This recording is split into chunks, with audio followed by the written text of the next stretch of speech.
Good afternoon, good evening, and good morning, ladies and gentlemen. How are you all doing today? This is JaySquatch Gaming, and I'm Jay. Welcome to Kenshi Colosseum. Introducing our competitor today, Infinite Wingwang, all the way from Mongrel, City in the Fog.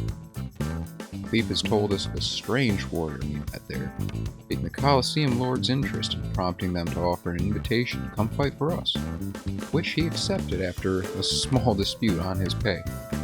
After all, those fogmen don't exactly make for great sparring partners.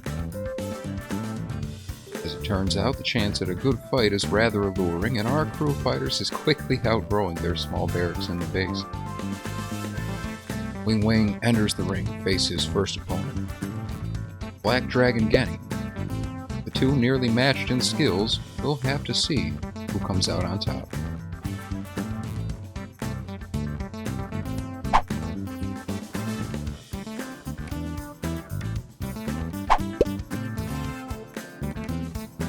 Wingwang throws himself at his opponent, opening up with a huge overhead chop and stumbling the ninja. He presses the advantage with two more slashes and a monster golf swing.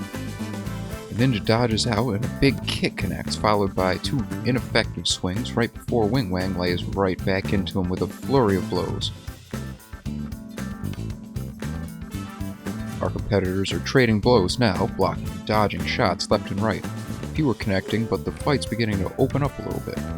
The ninja's putting on a bit more of a show now, when initially Wingwang was using him as a bit of a punching bag.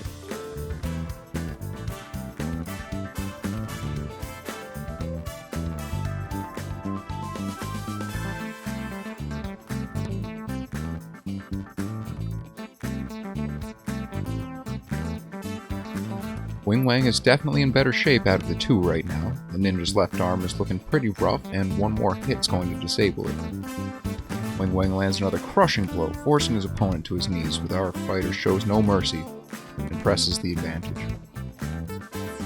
Finally landing a shot right on the ninja's chest, nearly putting him out of the fight. However, he's still got some in him yet and pushes forward. A combo from Wingwang finally takes that left arm out, and it now flails useless at his side,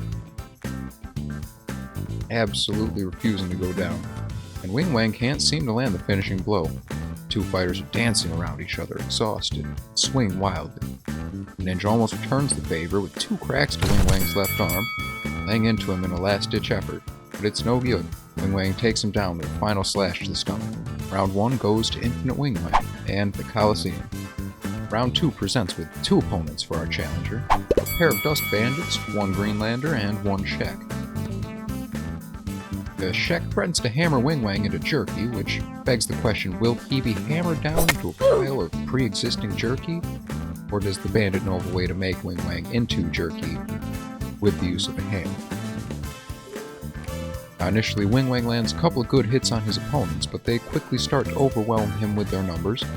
The Shek opponent taking advantage of the fact that Wingwang seems to have tunnel vision on the Greenlander bandit, unfortunately leading to a quick fight for Wingwang, as his stomach is quickly reduced to negative health, and he drops. Victory goes to the challengers this round. Sort of. They're never too keen to get back in their cages, so they tend to get a beating anyways.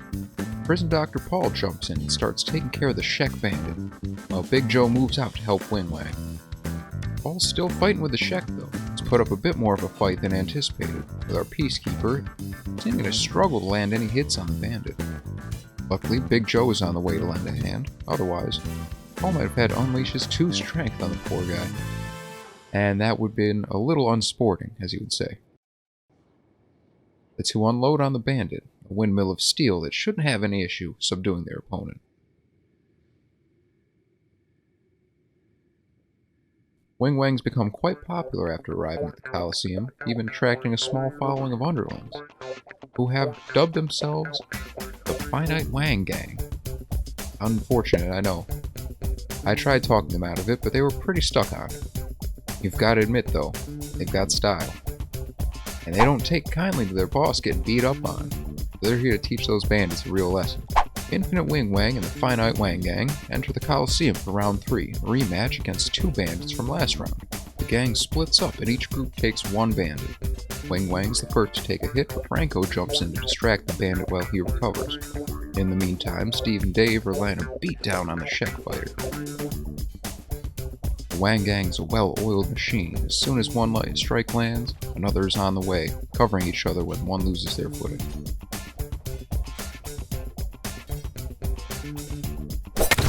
The Shek bandit is the first to fall, and the Greenlander falls so soon after that Steve and Dave don't even have a chance to jump in and assist. The boys are in good shape after that. A quick trip to the infirmary. We'll start off with round 4. Round 4 is a similar deal, but with much stronger opponents. The gang draws first blood from the Shek on the right, but Krell's chosen are no chumps, and each unloads big hits, with one on the left managing to snag both Wingwang and Franco in the same swing.